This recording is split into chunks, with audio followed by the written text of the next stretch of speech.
www.youtube.com/Thiago Namastê. Ayurveda gratuito e inteligente ao seu dispor. Então, a pergunta é: por que raios o gergelim, que tem um sabor amargo, não agrava vata? Certo? Então, assim, primeiro, definição do sabor amargo. Quais são os panchamahabhutas que tem dentro do sabor amargo? Isso é importante saber. Akash e Vayu, ok? Exatamente a mesma definição em termos de elementos de vata, certo? Então, a princípio, amargo agrava vata, certo? Porém, no charak, existe uma informação importante. O vata, ele não é exatamente frio. Ele é frio na distância do calor e ele é quente próximo do calor. Ele é camaleônico, ele é mutável e ele absorve as características do meio onde ele está próximo. Então eu costumo dizer que em termos de temperatura, o vata é sideral. Em termos de características no ambiente, o vata é camaleônico, certo? Então o sabor amargo, ele é um sabor camaleônico. O que significa? Se ele estiver perto de um outro sabor, ele adquire uma parte dessas características. Como é que eu descobri isso?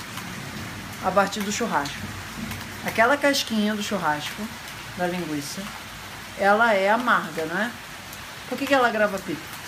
Porque teoricamente o amargo alivia pito, certo? Então quando a gente tem um sabor amargo junto de um ácido e um picante, por exemplo, ele fica quente, certo? Então o amargo pode agravar pito. Isso é uma explicação interessante do porquê que quando uma pessoa está com pito agravado, ela acorda com um sabor amargo na boca, não só um sabor ácido, certo? Então, por que o gergelim, tendo um sabor amargo, não agrava vata? Primeiro, porque só pelo rasa você não pode dizer que uma coisa necessariamente vai agravar determinado vata pitta ou kapha, porque existem outros elementos importantes que são rasa, virya, vipaka e prabhava, certo? Qual é o virya do gergelim? O virya do gergelim é quente, certo? Qual é o vipaka do gergelim? Ele é madura, ele é anabolizante, certo? Então, o virya do gergelim já não agrava vata, porque é quente. O vipaka do gergelim já não agrava vata, porque ele é doce e é nutritivo, é anabólico. Quais são os outros raças que estão dentro do gergelim? O gergelim também é doce, também é madura. O gergelim também é amargo. E o gergelim também é, em algum grau, adstringente, certo? Então, ele é um amargo quente, em certo sentido. Ele não é um amargo frio. Então, existe uma classificação no Ayurveda que é como os amargos quentes, os bitter tonics, certo? Por exemplo, o guduchi é um amargo quente também. Então, nem tudo que é amargo agrava vata.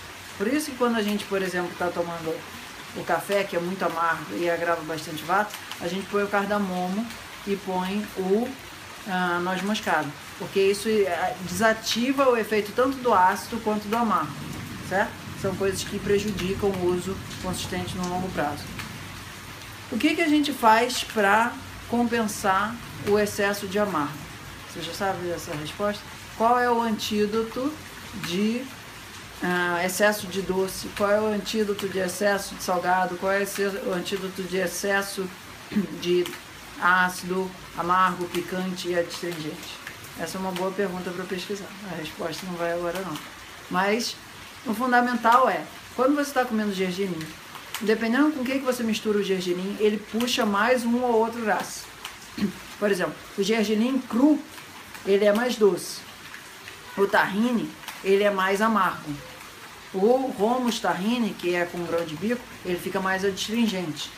Então, o gergelim, como todas as coisas de vata, que tem característica vata, ele é incorporante.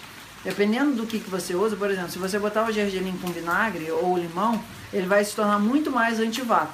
Se você botar o gergelim com alguma coisa que seja uma erva muito mais amarga, ele vai ter uma função desintoxicante. Por isso isso é uma informação bem importante, que o gergelim tem a característica de ser ao mesmo tempo Brihana e Langana, Shodana. Ele ao mesmo tempo purifica, por isso que o gergelim é tão usado nos processos de Panchakarma. Ele tem esse papel de purificação Shodana. Ele também é extremamente nutritivo, Brihana. Porque dependendo do que o corpo precisa, ele pode ir no rasa mais madura, nutritivo, ou ele pode ir no rasa mais tikta e kashaya, que é o amargo e o adstringente, certo? Então, dependendo qual é a hora que você come na refeição. Se você come o gergelim no início da refeição, ele é muito mais nutritivo. Se você come mais no final, as chances do seu corpo pegar os elementos mais de limpeza são maiores. Com o que você está misturando? Qual é o horário que você está comendo? Se você come o gergelim de manhã, ele tem o mesmo efeito no teu corpo do que ele tem no final da tarde, certo? Por exemplo, agora que está chovendo, se você comer o gergelim, o teu corpo vai puxar muito mais as características do vírya quente dele do que do vírya nutritivo, certo?